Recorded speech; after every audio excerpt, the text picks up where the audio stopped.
Welcome back to Hannity and Colmes. Despite his current stance on the war, Congressman John Murtha was once considered a hawk. In 2003, he wrote a book called From Vietnam to 9/11 on the front lines of national security.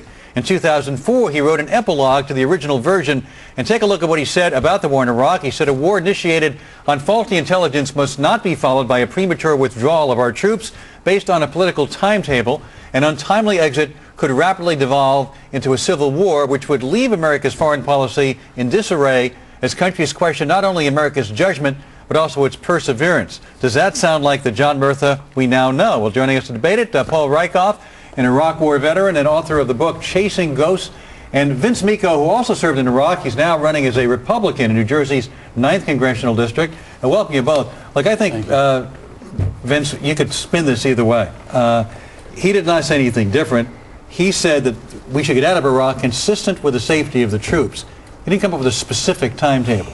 So I don't see this as contradictory of what he ever said, although many Democrats have had the guts to stand up and say, you know what, I was wrong. Edwards did it, Kerry did it. They got bad information in the past, and now they're coming forward and saying, we have changed our position. In light of new information, what's wrong with changing your position? I disagree, Alan. I think what Jack Murtha is advocating nowadays is nothing less than a cut-and-run strategy. Cut and run. We've been in there longer than World War II. They have a constitution. They have a new prime minister. We've trained tens of thousands of Iraqi troops. Alan, I'm glad you brought up World War II, because we all know, if we've read our U.S. history, that after World War II, the United States didn't just abandon Germany and Japan. We were not told going into Iraq. We patiently nurtured those nascent democracies. We were told 6 months. And now they're some of the greatest economies and democracies in the world. This is not analogous to World War II, and we were not told we were going to go in there and stay there for decades. World War II. Let me ask you this. As a Republican candidate, does Ann Coulter speak for you when she says Murtha is the reason they invented fragging? Does she speak for you when she says that? No. You don't agree with that statement? But Jack Murtha doesn't speak for the U.S. troops in Iraq serving right now, and he certainly doesn't speak for veterans when he says that the Marines who were charged in the Hannity incident overstepped their bounds, overreacted, and murdered innocent civilians in cold blood. That is inexcusable, and it's reminiscent of what Jane Fonda did during the Vietnam War. You're running as a Republican for office. You clearly want to attack Murtha. I think it's outrageous that some people are now questioning Murtha's Purple Hearts and questioning, do we have to question everybody who wins, or not wins, but achieves this kind of recognition? I hope not. Isn't it horrible to question whether someone deserves a Purple Heart based on a political I think it's out of bounds, and I think we need to honor everybody's patriotism. Anybody who's served in combat has done their best for our country, and I have tremendous respect for Congressman Murtha. So I think that is out of bounds. Anytime you try to attack his service, like anyone else who served, he did his part, and I think he's entitled to his opinion. Didn't he get nobody's disrespecting Jack Murtha's service in Vietnam and what he did. And, it's kind of ironic because veterans of the Iraq War, myself included, rely on our elected officials, particularly those who served in combat, to watch our backs. Paul, and what you have is a stab in the back instead of watching our back by our elected officials. Paul, let me get something off my back right now. Where do you get off writing in your book on page 216 and 217, quote, when was the last time you saw Ollie North interviewing an Iraqi about Operation Kick-Ass? And it goes on, and because it's family television, we don't want to go too far in this thing.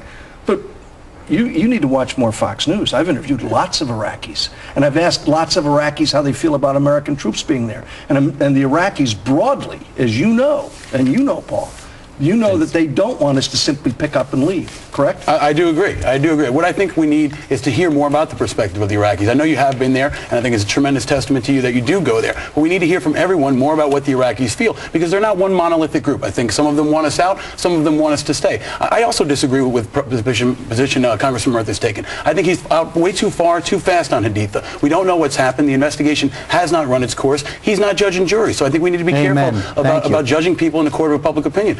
Vince and I agree on this, and I think most people do. Vince, you're running against a multi-term incumbent. You know the odds. You bet. They're tough. Rothman he voted for the war. He did. Did he vote back when he had a chance to on giving adequate armor and protection to the troops before the war? Before the war. Well, 2 weeks ago he had an opportunity to support the troops when the House took up a bill which would fund $1 billion in research, a lot of money for just on the technology that would protect our troops against IEDs.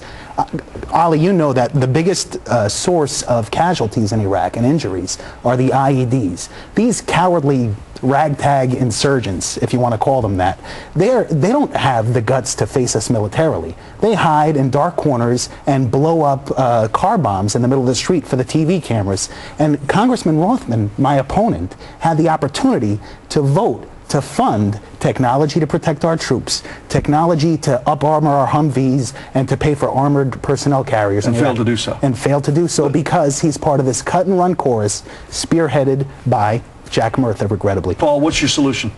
You know, I don't think there is an easy solution, Ali. I think that the problem right now is that we're in pretty deep. And if we stay, it's going to be rough. If we leave, it's going to be rough. There's no silver bullet solution here. And I think our country's really fallen into a false choice. People assume that you have to either be with George Bush and stay the course exactly as planned, or be with with somebody like Murtha and pull them out over time. I think we need to develop new strategies. We can all come together and try to come up with a third course, a fourth course, that's somewhere in the middle that's responsible and still honors our commitment to the Iraqi people. Doesn't this kind of rhetoric, the kind of Dick Durbin stuff that's come out, the kind of stuff that you heard from John Kerry in this debate in the Senate, the kind of stuff you heard last week, doesn't that hurt Americans in the long term, the cut and run?